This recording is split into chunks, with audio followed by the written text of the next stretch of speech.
Good morning. It's Patrick Lee here with you. It's time for Midweek Motivation Live, motivating you to success in every area of your life. It's Wednesday morning, 10 o'clock. We had a date. I'm glad you're here.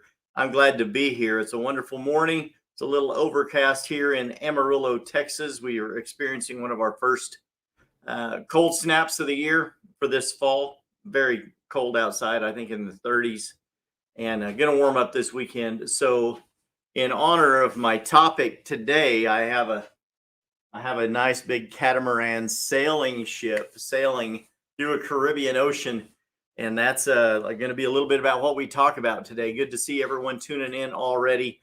I want to talk to you today about sailing your ship and getting unstuck in life, and I hope this is something that will help y'all today. It's definitely something that's helped me. Forgot to hit play on one of my other pieces. I'm coming to you today from had to buy some more computers. Had to buy another computer this week. My last MacBook crashed on me and had some technical difficulties. We've been using the desktop, just bought a new laptop, new camera, and I hope everything is going good for you today. And want to talk to you about sailing your ship. What's going on in your life that is causing you to stay where you are? Now, a lot of friends in my life and people that I listen to, people that I like and respect, have made a lot of changes in their life in the last few months, for sure, in the last couple of years, certainly, and a lot of them even recently. And a lot of the people that I listen to, a lot of the other speakers in the motivation space, are making big changes as well. We've had a lot of changes at my company, a lot of changes, people in the influence space that have come to my company, people moving around in town. And one of the things that's been weighing on my mind is the people that are stuck, the people that are afraid to make a move. Had a great conversation with an investor friend this last week, talking about making moves and how he's experienced things in his life that have caused him to move forward exponentially in his career. Hey, you know it, Sean. Good to see you on here. This is one of my new shirts, and I bought it just for you. I'm trying to compete with you, buddy, and Mr. Sean Nelson, the man with the cool shirts. And so we're actually going to meet, me and this other friend. We're going to meet here in a couple of weeks, and we're going to talk about some big plans moving forward as well in the investment space. But those are the things that I want to talk to you about today. A lot of people seem to be stuck in their life, maybe stuck in a career that seems to be dead end. Maybe you think that you're chasing some of your goals that you have set, and nothing's happening, but you seem to be able to just pay the bills, and that's okay. So you're really afraid to make a move because you're in this safety net, maybe this little regular paycheck that's helping you, pay the bills and do the things that you kind of think that you want to do. But I want to challenge you today that there are moves that you need to make that you are afraid to make. There are things that people are telling you that are causing you to be stuck in life. There are people that need you in their life, so they're holding you back from letting you move forward to do the things that you're called to do. What is it? What is it that's going on in your life that's causing you to stay where you are today? Maybe you've been somewhere for a while and you know that it's a safe place to be, and you can do that. And I experienced a lot of those. I've had a lot of careers in the past. Okay, I was called a 2-year man by a lady friend years and years ago. She says, "Oh, that Patrick, he's a 2-year guy. He's going to do this for 2 years. He's going to go do that for 2 years." But one of the things I learned about that, it really offended me in the beginning when she said that. She didn't say it to me. She said it to my wife. And she came back and told me, and I said, "How dare her say that about me? Patrick Lee's a 2-year man. He'll quit everything in 2 years. I've seen him come and I've seen him go, and they won't get settled." And my answer to that personally is, of course, I was offended. And then I had to take stock and think about my past and see if that was actually true. And then I realized that it was not at all true. And she didn't know me at all. I had went through a short period of life to where I made a bunch of changes when I was newly married in the first few years of life. and having children and trying to feed the family. So we made a series of moves, some lateral, some forward, some backwards, right? Raise your hand if you ever had to take a couple of steps back, 2 steps forward and 3 steps back, right? So we had to make a couple of moves. And each one of those times we felt like we were doing the right thing to take care of the family, to put them in a safer position or a more financially secure position. So when you're younger and newly married and you've got kids, a lot of people make a lot of moves. We heard the old adage years ago from people, just get out of school, go get you an education, go to college if you can and get a good job and stay there for 40 years. You'll retire and you'll have some money to live on. How many of you know that that only works for a couple of people? And in today's day and age, it almost doesn't work at all. So when you're young and trying to get ahead in life, there are, if you're a hustler, you're going to get out there and you're going to hustle. I had another person that told me that I was a stroller, not a hustler one day. And that offended me. And I'm like, you don't know me. You don't know where I've been and you don't know my past. You don't know that for a short period of time between my wife and I, when we got married, we moved 15 times in less than 5 years between she and I dating and then deciding to get married and then career changes and moving. And you know what? We always put bread on the table. We always ate. We may not have ate well, but we were making changes to make things happen in our life. So what is it that's going on in your life causing you to stay where you are? Are you just stuck or are you really content to stay where you are? So I made a lot of changes in life and I would always do what needed to be done to feed my family, to put food on the table, to pay the bills, to keep the lights on. So I think that I learned to be nimble and to see ahead. If, in the spiritual world, a lot of times we say the handwriting is on the wall, right? Because there was a dream and a hand appeared and wrote a prophecy on a wall. So we have that saying. A lot of people, even that aren't biblical, know that saying, the handwriting's on the wall. So I have counted myself to be blessed and lucky, more blessed than lucky. I have found that luck comes to those that work really hard, to be honest. Hey, raise your hand if you're a hard worker and you've learned that truth. If you want to be lucky, work harder. But I have been very blessed to be able to foretell when companies were going under, when the company that I happened to be working with at the time may be going through some major growing pains or stretches that were not going to be conducive to me being able to meet the needs of my family. And it's time to go. I left one career that had a very large bonus program, and I had been promoted to a manager with this company, and the quarterly bonuses were upwards of $12,000. And this is years ago. That was a lot of money. It's a lot of money today, right? $12,000 is a lot of money. 20 years ago, $12,000 was a lot more money. The company was making changes. There were a lot of rumors going around of things that were going to happen and the changes they were going to make. And in my spirit, I could tell that I was not going to be happy to stay where I was, and I needed to make a move. And I could tell that things were not going to go the same way in the future as they were going currently. And at that time, a new person came into the company that rubbed me the wrong way and was bringing in a lot of these company changes. And I could tell in my spirit, in my brain, in my knower, in your knower that it's time to go. And I went home and I talked to my wife about it. Of course, I prayed about it. And I made the decision that if things did not change, if they continued down this road, then it was going to be time for me to leave. Hey, Jim. Hey, Laurel. A lot of people watching today appreciate that. Laurel watching all the way from Las Vegas. I'm coming out there next week for EXPCon. Maybe we'll see you. You never know. And Jim, my buddy, good to have that breakfast we had last week. Always pleasure sitting down and chatting with you. Very wise man. So I love the people that are in my life. But I knew it was time to go, and I did end up leaving that company.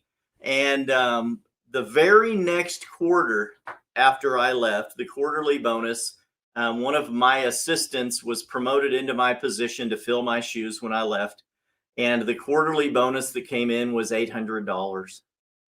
And the next quarter, they eliminated the quarterly bonus altogether, and the company changed drastically. And I had already moved on to a new career. I was getting my bills paid, and another sales career with another company friend of mine. And it was one of those things to where I made the decision I needed to sell my ship. A ship, let me tell you a little bit about a ship. This one on the screen behind me is a large, very large catamaran. Catamaran has 2 hulls and then a large bridge between it with quarters, and you have sleeping quarters and kitchens, all of that in the side holes, and then a large area in between it, very large. The double hulls allow it to have a larger mast. It can sail faster, further. They can have multiple engines on those ships, and you can use either the engines or the sails. But a sailing ship, a ship is not doing anyone any good sitting at the dock, right?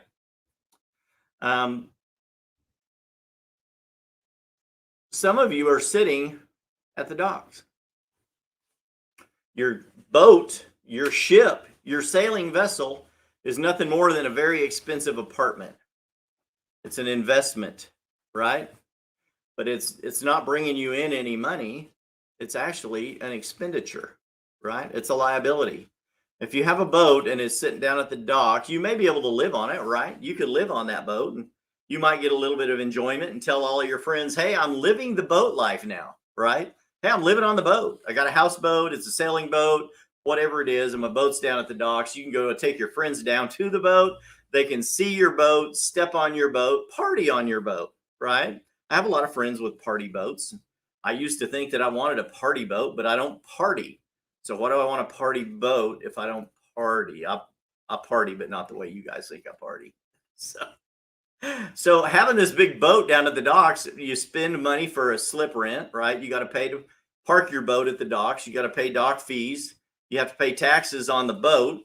You have to pay upkeep on the boat. They're very expensive. And that boat, you can sleep on the boat. You could go live on your boat if you wanted, but it would be a very expensive apartment. But a boat isn't meant to sit at the dock. The boat is meant to be out on the water.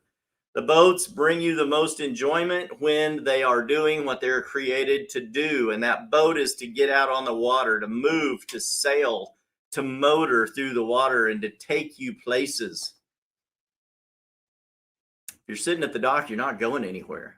What's going on in your life causing you to stay where you are? Throw some of those things in the comments. What goals are you afraid to set, and why? Many of you are thinking, man, I'd set some goals, but I'm kind of happy where I'm at. You know, I've got a nice boat. I can hang out and drink a couple of beers with my friends down on the boat. But your boat is there to take you somewhere, and you're letting your boat sit there and do nothing. What if success was on the other side of the ocean? Would you go find it? Or are you afraid of that? What are you afraid of? I've been there in my life. Some of you are there right now, and you're sitting there looking at me going, I've made some changes, Patrick, but you know me, and I've made some changes. I'm not afraid. But are you really not afraid? If there is something that you knew you were created to do, an innate knowing, an ability that you have to go out and make a difference in this world, and you choose not to do it, what if that success was on the other side of the ocean? Would you go find it? And if not, why not? Are you afraid of the storm? Are you afraid of the deep water? I want to go on a cruise. I've never been on a cruise. What's one of my goals now is to go on a cruise. I love the ocean. I was born and raised next to the ocean on the Oregon coast, and I've been on a boat, and I've been out in the ocean. And the Oregon coast is really rough. It's really scary. If you're a fisherman on the Oregon coast, a boater on the Oregon coast, you know what I'm talking about. The Pacific Northwest, it's a rough ocean. There are many parts of the country where the ocean is very rough. My wife doesn't want to go on a cruise. So who knows? We may not go on a cruise one day. We may go on separate vacations, and she can go to the mountains in Colorado and be a snow bunny, and I'll go on a cruise and go visit some beaches, and then we'll go back and do another vacation together. You never know. But my wife doesn't want to be away from the shore. If she can't see the land, she's afraid.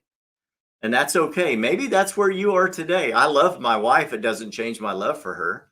And it simply means that I'm not going to go on a cruise with her and cause her to be afraid. And when she comes to the realization that maybe she wants to try that one day, then we'll do that together. But if that's your problem, if that's what's stopping you, will you ever know if success is out there? What if we went on that cruise and my wife absolutely loved it and she thought that the boat was nice and secure and the food was good and the people were great and we had a wonderful time? We'll never know if we don't try, right? So what if you're in that same situation right now? You're hanging out on the boat, but you're afraid to go out on the ocean. That maybe a storm will come up. Maybe you'll fall off the boat. Maybe a shark's going to get you. I'm like, come on, really? Is that what we're afraid of? What goals are you afraid to set and why? Maybe you know that you're really good at doing a couple of things. And maybe you find that in your mind, in your spirit, deep inside, you know that you're bad at a few things also. So you're afraid that if you set these goals and you go out and start trying to do the things that you feel like you're called to do, but you're not good at it, you'll fail. And if I can't get back to the shore, I may drown. Is that you today? How will you know if you never leave the dock? I've heard it said before that an entrepreneur is a person that jumps out of a plane at 30,000 feet and builds another plane on the way down. Or they learn how to fly on the way down. Maybe you don't know how to sail a ship. You're afraid to leave the dock because you don't know how to sail. But how many of you know that if at least you turn the engines on and you pull away from the shore and get out on the water, I guarantee you will learn to sail. What if you took a couple of lessons in what it is that you want to do and you pulled away, and as you applied those lessons, you learned that your boat went a little faster? And if you went to a convention, went and got some training, hired a coach, then all of a sudden you realize that your boat started sailing a little smoother and you started going quicker towards your destination. What is it that you're bad at doing? Have you identified what it is that slows you down in life? Some of you just say, man, I just suck at stuff. I raise my hand. There are a few things that I suck at, and I'm sure you have those too, and you know what they are. Some of you, it's talking on the phone. I'm afraid to talk on the phone. I don't know what to say. I'm horrible at talking on the phone. I can't call people and try to see if they want to buy a house or if they want to buy insurance or they need bookkeeping services or whatever it is that you do. I'm not good at that. I don't want to harass people. I don't want to feel like I'm trying to sell something, but I just suck at that. Well, why don't you stop doing what you suck at now? Learn to recognize what you're good at. If you're not good on the phone and you feel like you're strong arming people into buying something, why don't you find another way? Maybe it's social media. Maybe it's mail outs. Maybe it's door knocking or going with a gift to visit a friend that may need what it is that you have. You know that your gift will make room for you. And you can take a gift and you can go visit someone and say, hi, I brought you a gift. And that may be what you're great at. So I would challenge you to do more of what you're great at. Identify your strengths and your weaknesses and learn to quit doing the things that you are weak at. Do more of the things that you are great at. Some of you are great speakers. You need to be out talking to people instead of sitting behind your desk in an office waiting for your phone to ring. I'm one of those people. I get it. I love talking, obviously. LOL, LMAO. I love talking. It's okay. And I love doing Midweek Motivation Live to help you guys do the same thing. But there are some things that I'm not good at. Ross, good comment. Ross says, I'm not good at delegating and saying no. Not many things I'm not good at, but there are many things I take on because I can, but shouldn't because I lack the time. Boom. You just identified what you're good at and what you're bad at. So you need to stop doing the things that you're bad at. You've identified it. Do less of that. Do more of what you're good at and see that your boat will start going faster. Your boat will sail smoother. Are you going to sail your boat or you use the engines? Either way, you will make progress. My challenge to you today is pull your boat away from the dock a couple of times. Go sail it around the harbor. Go motor it up and down the coast. If you live near the lake, get your boat out on the lake. Learn how your boat works. Once you've learned to identify how your boat works, You'll learn if you can go faster with the sail, use the power of the engines. Either way, you're going to make progress. You're going to pull away from the boat. You're going to gain confidence. You're going to do better things. You're going to do more business. Twin charge V8s, baby. There's the comment right there of the day. That's what you need to be doing. Both of us need to be out there with engines racing, going towards our destination, chasing after our goals and dreams. Success is on the other side of the ocean, and you're never going to go find it if you never pull away from the shore. Boats were made for sailing, not sitting at the dock. You guys, I love you. I come out each and every week to help you with this. That's my challenge to you today. Pull away from the shore, learn how your boat operates, and then go sail your boat. I think that you're going to be a whole lot happier in the future. You guys have a wonderful day. It's been a blessing. I'll see you again next week. Bye-bye.